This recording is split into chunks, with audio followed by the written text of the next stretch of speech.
Orange and blue today, continuing with the would you rather. Again, more pain because Mace, the would you rather today is would you rather keep Pat Surtain but never win the Super Bowl with him, or trade Surtain for 2 first-round picks, but who knows?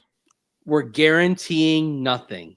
See, if there were success guaranteed by trading Pat Surtain, wouldn't be a question. Yeah, you take it. Right. But you don't know. It's the mystery box.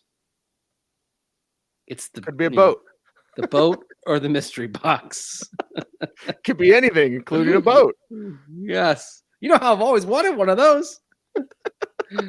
So this is the Champ Bailey question then, right? Yes. You would keep Pat Surtain, but never win a Super Bowl with him. And we love Champ. We love Champ. You never won it with Champ. Yeah. Never did. Now, would you get there? I think as I considered this show and the conversation around it, Mace, because getting there would make people happy-ish. Mm-hmm. Hey, we got there. You know, maybe the results like Super Bowl 48 weren't great, although Champ was hurt, and older. But it's like, okay, so does this mean never win a Super Bowl, but never even get there? Like you're just never past the divisional round. You know what I mean? You're a wild card team with Pat Surtain, but you can't get over the hump. You can't get to the AFC Championship. You can't get to the Super Bowl. So are we going to limit it like that? Or maybe you do make the Super Bowl, but you just don't win it. Ooh, because there's levels. There are levels. If you lose a Super Bowl, you become the biggest loser in Super Bowl history. Right now, the Broncos and the Patriots are tied with 5 Super Bowl losses. Wow. So what does that do? The Broncos standing alone with 6 Super Bowl defeats. So that's why maybe I think it's just to say, okay, they don't win it all.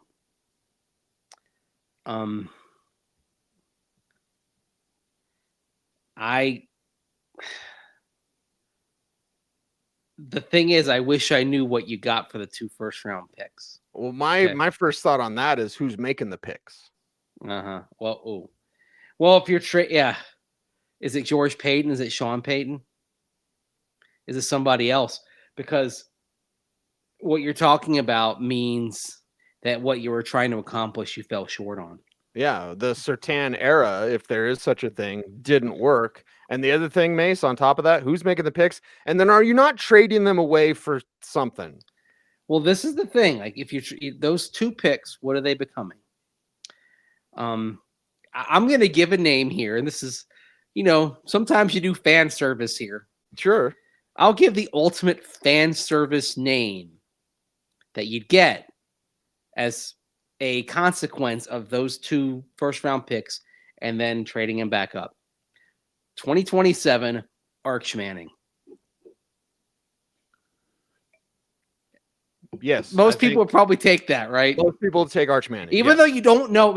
I mean, is this the Manning that's a dud? If there are enough Mannings at quarterback getting to the NFL, at some point, one of them is going to roll snake eyes, right? It's not guaranteed here. You're 3 for 3, even though Archie's not a Hall of Famer. Excellent quarterback for a really bad team in New Orleans. Sure. And then, of course, Eli, 2-time Super Bowl champion. Peyton Manning, 2-time Super Bowl champion. MVPs galore, yada, yada. Let's go back to their college days, though. Wasn't Eli the man at Ole Miss from day one? I know Peyton backed up Todd Helton for like a game, but Peyton Manning was the man at Tennessee. Arch hasn't beat out Quinn Ewers. Yeah. You know what I mean? So, you'd be getting Arch Manning, but there's more questions around Arch than there were around Eli or Peyton. Eli redshirted his first year because they had Romero Miller. There was a blast from the past. Wow. Wow. That's a name I hadn't heard in a while. Outside of Mississippi, I don't know if anyone remembers Romero Miller, but I knew you would. Yes, yeah. Not many people remember that. He was a pretty dynamic college quarterback. Yeah, okay. By the way, here's a Bronco connection. Romero Miller eventually became the quarterback's coach at Millsaps College, which was a college where for a little while Rich Scangarello worked as an assistant coach. Yes. Yep. There's your Broncos connection. What is the nickname of Millsaps Majors? There we go. I had to look that one up. Okay. Did you know Millsaps was once played a football game that was broadcast on CBS? Wow. Yeah, during the 82 strike for one Sunday, CBS showed Division III football. And Millsaps was one of the schools on there, as well as West Georgia. There were two University of Wisconsins. I think it was, I want to say it was Oshkosh and Stout. Drink your way out. Well, let's drink our way out of this one, yes. Mace, Anyway. I think the Arch Manning one might be too That's too easy. If it's Arch Manning, it's too easy here. Yes. You're trading Pat Surtain for 2 firsts. It didn't work out. Know. Yeah. Who's making the picks? Is George Paton still here? Because if you're trading Surtain, Surtain was his Von Miller, right? Yeah. Elway's first draft, his first pick was Von Miller. George Paton's first draft, is it okay, John? Pat Surtain. Is either George or Sean still here? Like, this is like... I would say George, no. Sean, yes. Right? Okay. If Surtain is gone, you're moving on from the Surtain era. George, no. Sean, yes. Okay. Do you agree?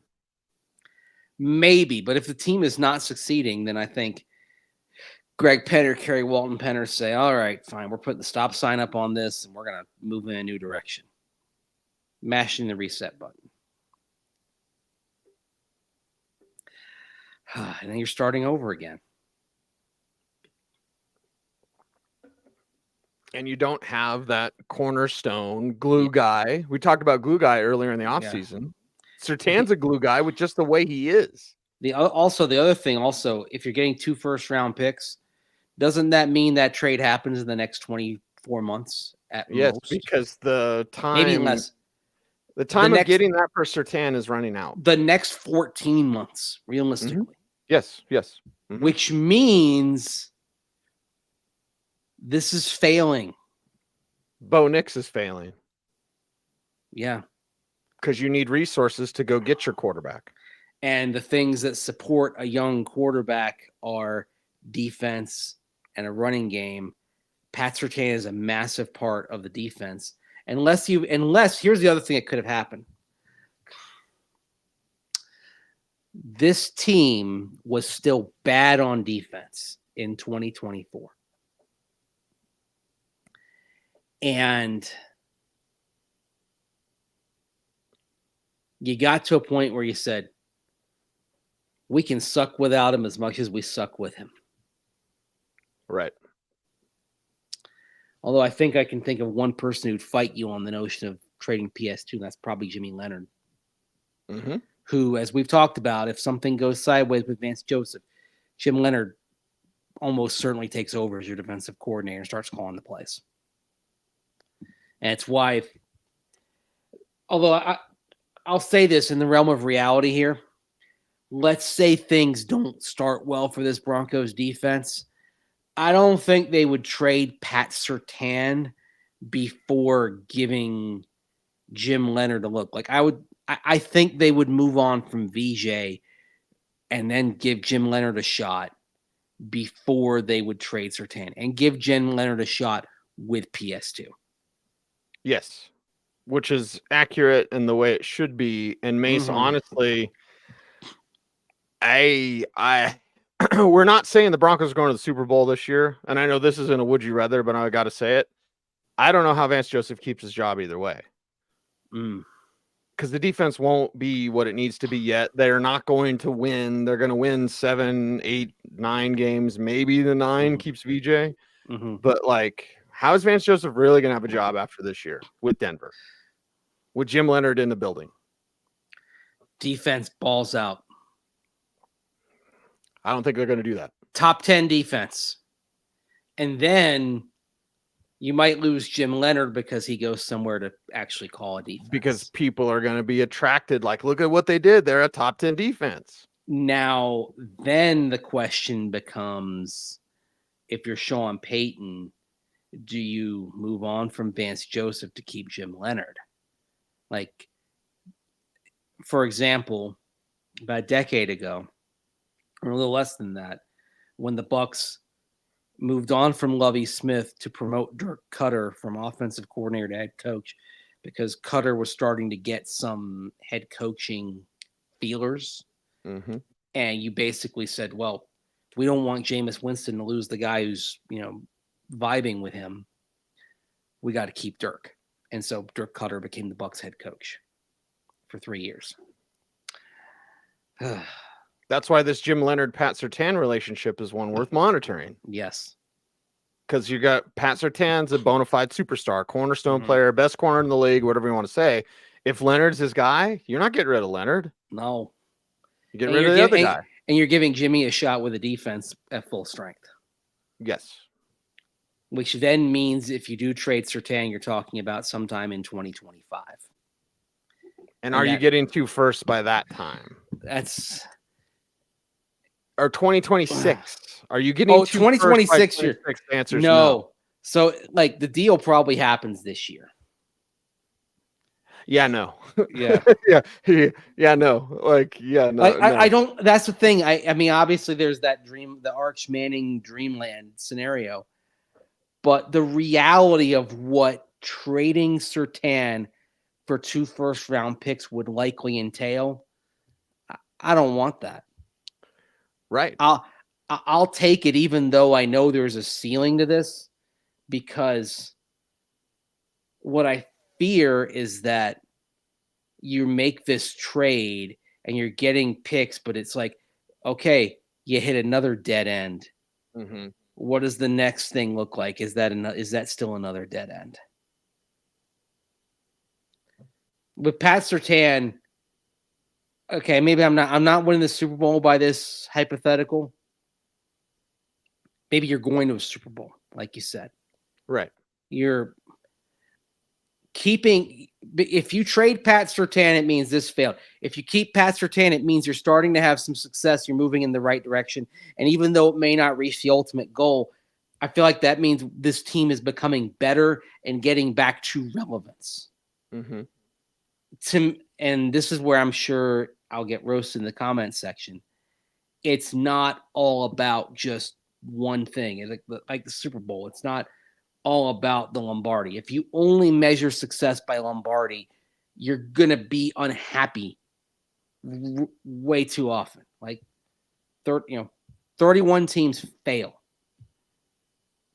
This team, this core, this management structure may not win a Super Bowl, but if they get this team back to the playoffs, if they have some level of success, if they're relevant, if they're back in the conversation again, my goodness, that is so much better than what we've been watching for the last 7 years. This will begin to make things right. A rare Force Awakens quote. Because here's what we're saying, Mace. Oh. Pat Surtain's not winning a Super Bowl, but neither is Bo Nix. Mm-hmm.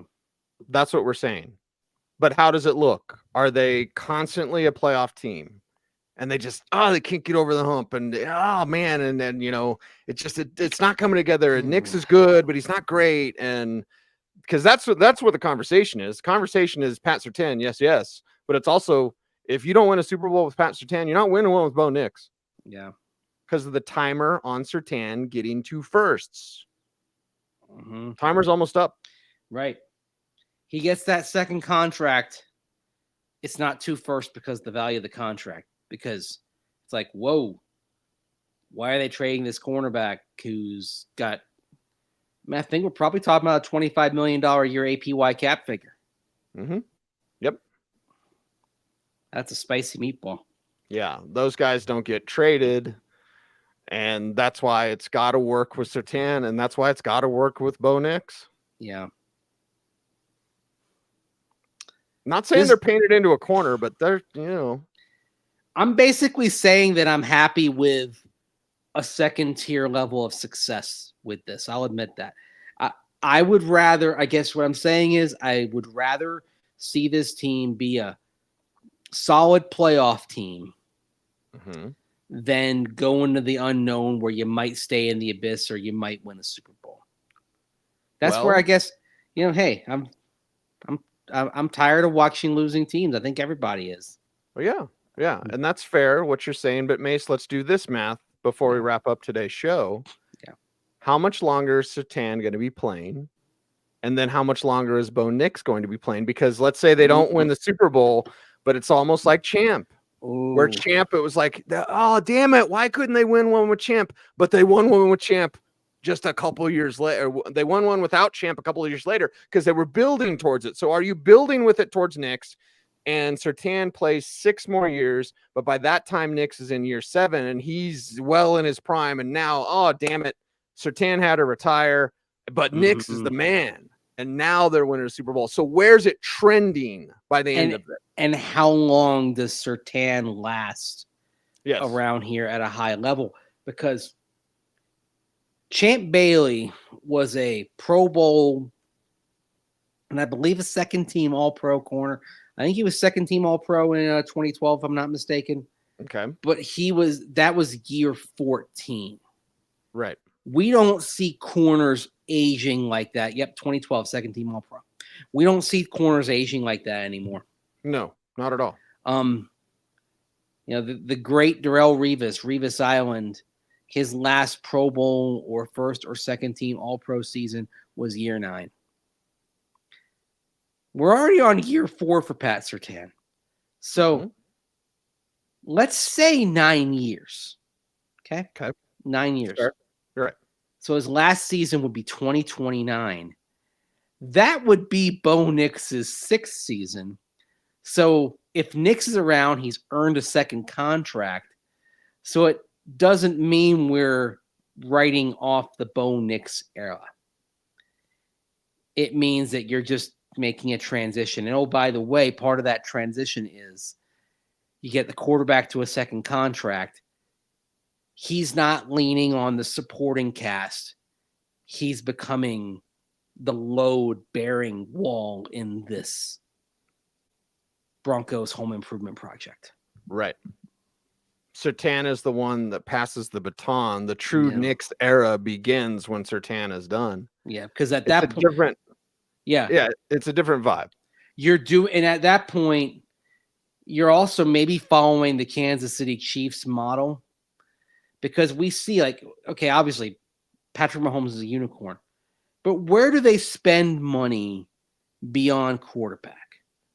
O-line, pass rush. Yep. And tight end. And yeah, you can debate the positional value of that, but you're spending on tight end because there are fewer of those players who are true difference makers than at wide receiver. Travis Kelce's a unicorn and you're paying for a unicorn. So maybe that's what you're talking about when you're building around Bo Nix. Where else are you spending the money? Pass rush, protection. Right. And we look at young corners. Now, Kansas City, I love Jalen Watson. He was also in one of those, Abraham, Lucas Abraham. Like, I wanted Jalen Watson. But they let L'Jarius Sneed walk. I mean, yes. So they were able to get back more. They tagged him. They got back more than the tag value, but they basically let Sneed walk to Tennessee. Yeah. So examine that. And when Nix is on his second deal and Nix is really leading the way, as much as it may pain some, you don't need that top corner. Yeah. It's more important at the pass rush set up the corners. Yep. So that's why I think that's where you're spending your money on defense. I mean, hopefully the Broncos have their version of a Chris Jones. But it wasn't just him. I mean, they were spending on Frank Clark for a while, remember? Mm-hmm. Yeah. Yep. That's their equation. Maybe the thing that was really important also, again, kind of you learn from other people, you learn best practices from others. They learned in the Super Bowl when they lost to Tampa Bay that offensively, the spending can't be wide receiver. It's got to be protection. Yep. And yeah, I mean, hopefully Bo Nix becomes a good enough quarterback to where we're talking about what works best around him. but I think protection is going to be pretty high on that list. And if Sean Payton's still the coach, it will be, because historically, that was another thing. When they had Drew Brees, New Orleans spent both cap and draft capital on that offensive line. They spent robustly there.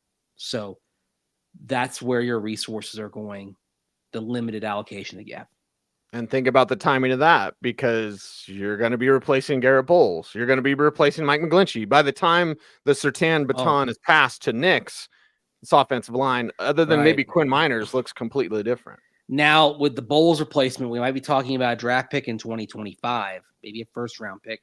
Sure. If I were rolling dice, if I were saying, making a Mace, tell me what position group are the Broncos taking in round 1 in 25? I'm answering tackle. I'm answering left tackle. Yes. Right now. Could change. That's my guess today. So, again, over the horizon, if Surtain plays 9 years, that'd be through 2029. 2029 would be the 5th-year option on that tackle that you would take in the first round in 25. And then it's time to give him big money. He's getting that. See, this is... You're spending online. Uh-huh. This is... Did we just plan out the next 8 years of Broncos football? Yes. And we planned it out because you keep Pat Surtain. Mm-hmm.